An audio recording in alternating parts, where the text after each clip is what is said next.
सभी भाइयों का स्वागत है। हमारे YouTube चैनल का नाम है ऑल टेट एजुकेशन क्लासेज।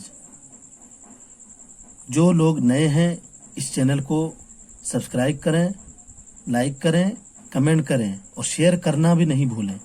दोस्तों, इस वीडियो में आप लोग को अच्छी एजुकेशन से रिलेटेड कंटेंट मिलेंगे। आप लोग उसमें बराबर देखते रहें और इसको शेयर करते रहें। तो पिछले वीडियो में मैंने दोस्तों बाल विकास के किसी टॉपिक पर चर्चा की थी।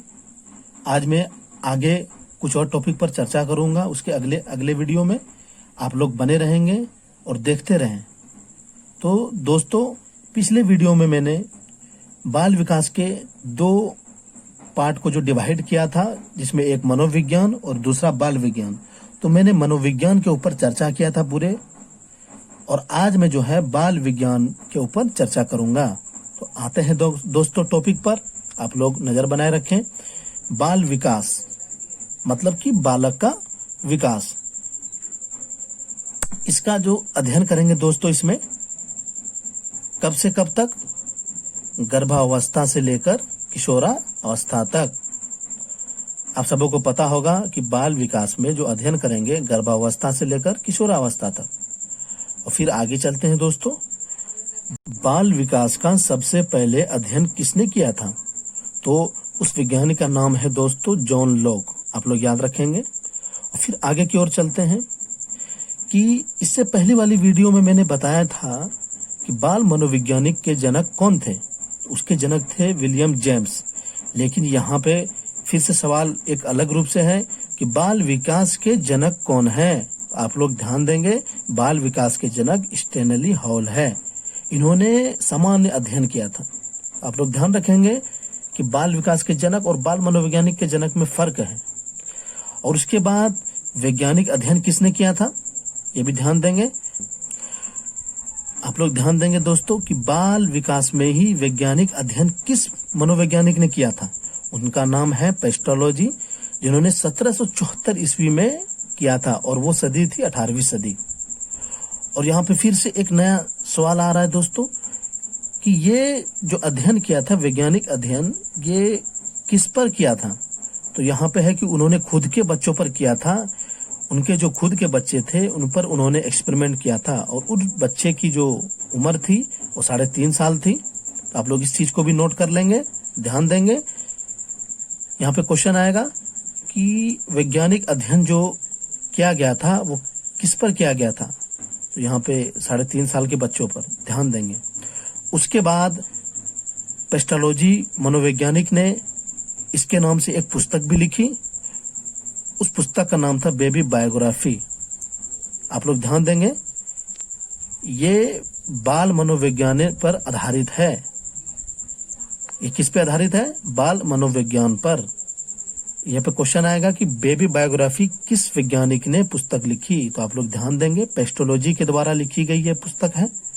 और मैं बताना चाहूंगा दोस्तों कि ये जो प्रश्न है कि बेबी बायोग्राफी पुस्तक किस वैज्ञानिक के द्वारा लिखी गई है, ये ऐसे सवाल DSSB एंड KVS में पूछे गए हैं। आप लोग इसको भी ध्यान देंगे। तो यहाँ पे क्या बोला दोस्तों मैंने, बेबी बायोग्राफी पुस्तक किस पे आधारित है। तो आप लोग यहाँ सीधा सा आंसर होगा बाल मनोविज्ञान पर आधारित है। और आगे की टॉपिक की तरफ बढ़ते हैं दोस्तों हम लोग। बाल अध्ययन आंदोलन की शुरुआत विश्व स्तर पर किस ईस्वी में हुई थी और वो कहाँ पे हुई थी? ये कहाँ पे शुरुआत की गई थी दोस्तों? 1893 ईस्वी में अमेरिका में शुरुआत हुई थी। तो यहाँ पे ध्यान देने वाली बात है दोस्तों कि ये विश्व स्तर पर ये आंदोलन छिड़ी गई थी। आप लोग ध्यान देंगे, विश्व स्तर पर। लेकिन हम आप लोगों को आगे इसमें भारत के स्तर पर भी जो अध्ययन किया गया था इस आंदोलन का, वो भी मैं बताने जा रहा हूँ कि भारत में बाल अध्ययन आंदोलन की शुरुआत कब हुई थी? 1930 ईस्वी में। जो किस जगह में दोस्तों? ये कलकत्ता में हुई थी। और दोस्तों यहाँ पे मैंने एक चीज बताना भूल गया कि बाल अध्ययन आंदोलन की जो शुरुआत विश्व स्तर पे हुई थी, इसके जो जनक थे वो स्टैनली हॉल थे। ये भी सवाल आएगा दोस्तों। आप लोग ध्यान देंगे कि बाल अध्ययन आंदोलन की शुरुआत किस मनोवैज्ञानिक के द्वारा की गई थी। तो आप लोग ध्यान देंगे, स्टैनली हॉल। और उसके बाद प्रथम बाल सुधार गृह की स्थापना कब हुई थी दोस्तों, किस ईस्वी में हुई थी? 1887 ईस्वी में। और दोस्तों अभी तक जो मैंने बाल विकास के कुछ टॉपिक पर जो बातें की, ये शुरुआती बातें थी जो कि इसको जानना बहुत ही जरूरी था। और अब जो है इसके बाद हम लोग टॉपिक बाय टॉपिक आगे बढ़ेंगे, बाल विकास के वृद्धि एवं विकास पर आगे बढ़ेंगे। आप लोग हमारे वीडियो में इसी तरह बने रहेंगे। दोस्तों हम लोग जो है बाल विकास के कुछ इंट्रो पर बातें कर रहे थे, लेकिन अब जो है जो मेन टॉपिक है वो शुरू होने वाली है। जैसे कि यहाँ पे विकास एवं वृद्धि, क्योंकि बाल विकास में हम लोग बालक के विकास एवं वृद्धि के बारे में भी जानकारी रखेंगे, तो ये सब जो है उसमें जानकारी आपको मिलेगी। तो जैसे देखते हैं विकास और वृद्धि। तो विकास में मोटा मोटी बता दूं दोस्तों आप लोगों को कि विकास जो है वो एक तरह से हमें हमारे नज़र नहीं आएंगे, लेकिन वृद्धि जो है वो बहुत तरीके से फिजिकली नज़र आएंगे। तो विकास की जैसे कुछ डिफिनेशन है वो इस प्रकार है। विकास मानवों के संबंधों में एक ऐसा गुणात्मक या मात्रात्मक परिवर्तन है जो गर्भाधान से लेकर जीवन पर्यंत गतिशील रहता है। क्या कहा जा रहा है दोस्तों कि विकास जो है मानवों के संबंधों में, रिलेशनशिप में एक ऐसा गुणात्मक या मात्रात्मक परिवर्तन है, बदलाव है, जो गर्भाधान से मतलब गर्भावस्था से लेकर जीवन पर्यंत चलता रहता है। ये आपके अंदर कुछ भी विकास हो सकता है। वृद्धि एक निश्चित तौर पे होती है, एक निश्चित समय तक होती है, लेकिन विकास जीवन पर्यंत चलते रहता है। अब दूसरे पॉइंट की ओर बढ़ेंगे। विकास अभिवृद्धि, वृद्धि, विवृद्धि, ग्रोथ तक ही सीमित नहीं, इसके बजाय इसमें प्रौढ़ावस्था के लक्ष्य की ओर परिवर्तन गतिशील कर्म निहित रहता है। ये जो सेंटेंस है, ये जो कथन है, ये एलिजाबेथ बी हरलॉक के द्वारा दिया हुआ है। जो साइंटिस्ट थे एलिजाबेथ बी हरलॉक, उसके द्वारा दिया हुआ है। कहने का मतलब है विकास, पहले जैसे हम लोग छोटे थे, बच्चा छोटा होता है, फिर वो बाल्यावस्था में जाता है, फिर किशोरावस्था में जाता है, फिर प्रौढ़ावस्था में जाता है। तो ये सब विकास है, न कि वृद्धि है। और ये हरलॉक के द्वारा दिया हुआ कथन है। अब फिर जो है आगे देखते हैं कि हरलॉक के उपर्युक्त कथन से निम्न महत्वपूर्ण बातें स्पष्ट होती है। हरलॉक जो है कुछ बातें वो स्पष्ट कर रहे हैं कथन में कि वो विकास को हम किस रूप में देख सकते हैं। तो नंबर 1, विकास का तात्पर्य अभिवृद्धि, वृद्धि, विवृद्धि, ग्रोथ तक ही सीमित नहीं, बल्कि विकास अभिवृद्धि से कहीं ज्यादा है। कहने का मतलब है विकास जो है वो कहा जा रहा है कि अभिवृद्धि जो है ना उससे ज्यादा पता चलती है। दूसरा नंबर पॉइंट है दोस्तों, विकास परिवर्तन की ओर संकेत करता है। सही बात है, विकास जो है हमेशा बदलाव की ओर संकेत करता है। अगर आप में कुछ बदलाव आएंगे तो समझ लेंगे कि वो क्या है, विकास है। नंबर 3, विकास में एक निश्चित दिशा और कर्म निहित रहता है। सही बात है, विकास में एक निश्चित दिशा रहती है उसकी, और उसकी जो कर्म है वो निहित रहती है। नंबर 4 में चलते हैं। विकास एक निश्चित लक्ष्य की ओर बढ़ती है।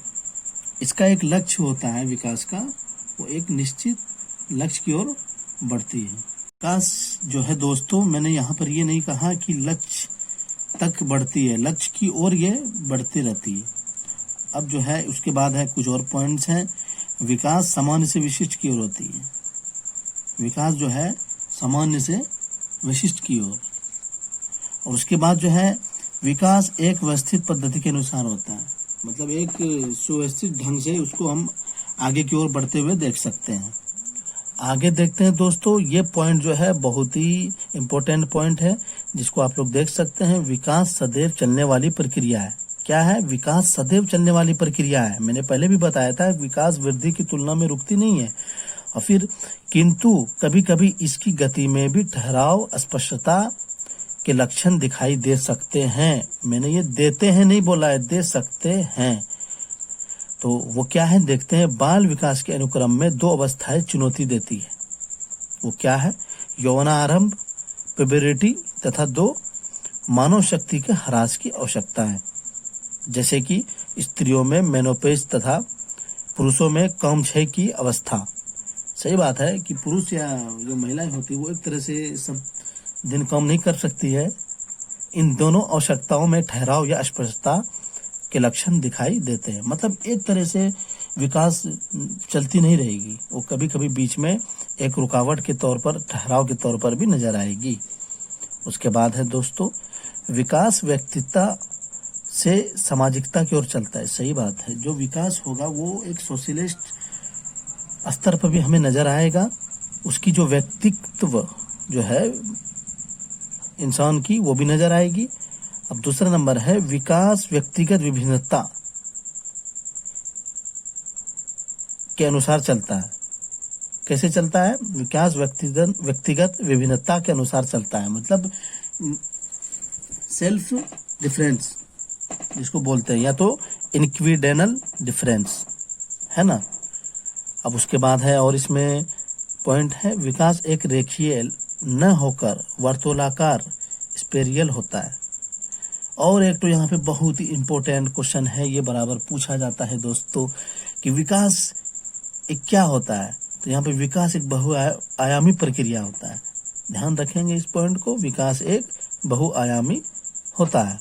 फिर अब जो है दोस्तों, ये विकास के कुछ जो गुण थे कि विकास कैसे कैसे अपने गति को बरकरार रखते हैं, विकास के बारे में क्या क्या कथन सत्य होंगे, तो ये मैंने कुछ बताया।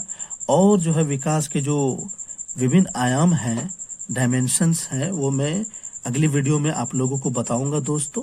आप लोग हमारी अगली वीडियो का इंतजार करें। इसी तरह आप लोग को ऑल टेट एजुकेशन क्लासेज में एजुकेशन से रिलेटेड बहुत सारे समाधान मिलेंगे। आप लोग इससे बहुत कुछ सीख सकते हैं। लेकिन आप सबों से गुजारिश है कि हमारे यूट्यूब चैनल को आगे बढ़ाएं, सब्सक्राइब करें, लाइक करें, शेयर करें, और जो भी क्वेश्चन हो आप कमेंट में करके पूछ सकते हैं। मैं ज़रूर उसका समाधान करने की कोशिश करूंगा। और इतना ही कहकर मैं शुक्रिया।